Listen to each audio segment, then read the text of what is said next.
Hell's Kitchen Season 23 Episode 14 Review.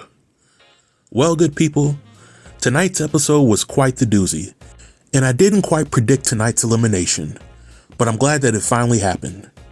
Over the course of the review, I will share my thoughts on the 3 highlights for the episode, I will share my thoughts on the elimination, and I will share my thoughts on which chefs will likely make it to the finale. So without any further delay, let's jump right in. For the first episode highlight, I want to talk about the episode challenge. In the challenge, the 4 remaining chefs have an hour to prep for a dish that they have to serve tableside. The kicker with this challenge is that the remaining chefs have to cook for several Foxwoods executive chefs and staff, which essentially makes this challenge a quasi-job interview of sorts. But the 4 chefs take turns serving 4 different tables, and at the end of the service, the 4 tables vote on which chefs have the best dish. When Egypt essentially admitted that he had never done tableside service before, I didn't think he had a chance of winning the challenge. But in my opinion, the challenge was catered to a chef that not only knew how to cook a good dish, but a chef that could also allow their personality to shine and connect with the judges. Whit doesn't really have the gift of gab, and Hannah hit a few speed bumps during her service. But Kyle truly shined during his service, and he won an overwhelming number of votes to win the challenge. One thing that was disappointing about the challenge was at the end, we really didn't see which chefs came in 2nd, 3rd, or 4th place. But Kyle knocked this challenge out of the park. The second highlight that I want to talk about is the dinner service. In this episode, all of the chefs get an opportunity to control the pass during their service. Egypt is the first chef up to control the pass, and I always felt that the first chef up for the pass is always at a disadvantage. Egypt was given 3 sabotages, and he quickly caught 2 of them, while barely missing the 3rd, but he essentially ran a flawless service during his control of the pass. Hannah was up next, and she spotted one of the 2 sabotages. During Hannah's service, Whit struggled to keep up with the standards of the dinner service, and something tells me that Whit may have tried to sabotage Hannah just to see if Hannah would show the leadership skills needed to overcome issues with a stubborn chef. Whit was the 3rd chef to control the pass, and she has very strong leadership skills on display.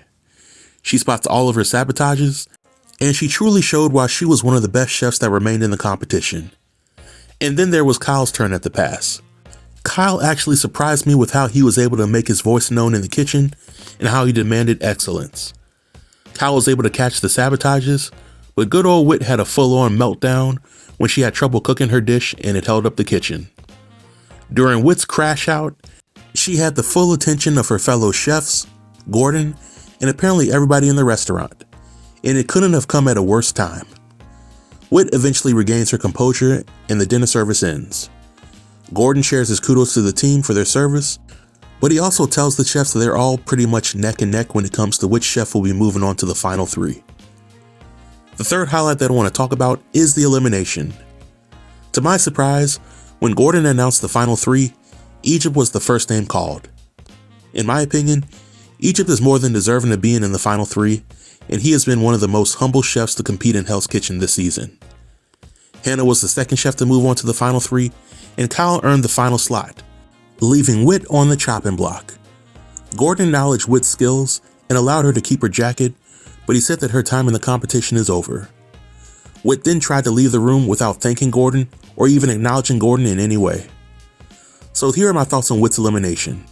It's about goddamn time. I know Whit is a black woman.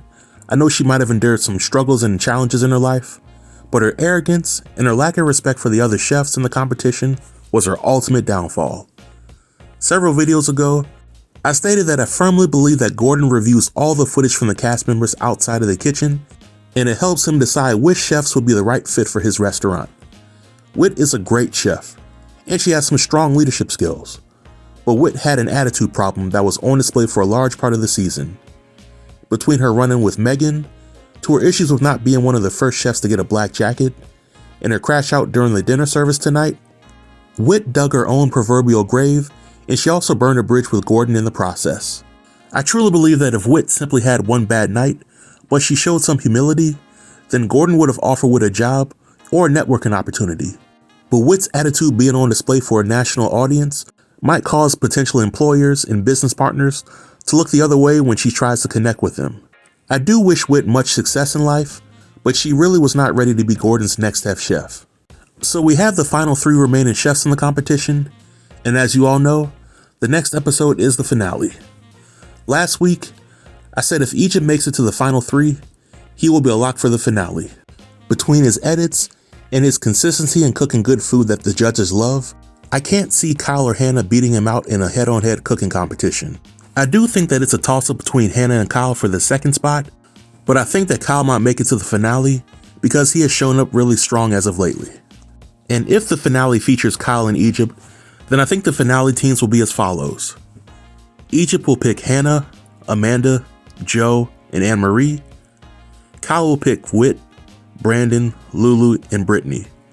And I think that Egypt's team will likely win the competition. But that's my prediction, and I'd like to know what you all think about this episode, as well as who you all will be rooting for to win it all. Please leave all comments below, and I'll be sure to reply to everybody. Until next time, stay tuned and stay safe. Peace.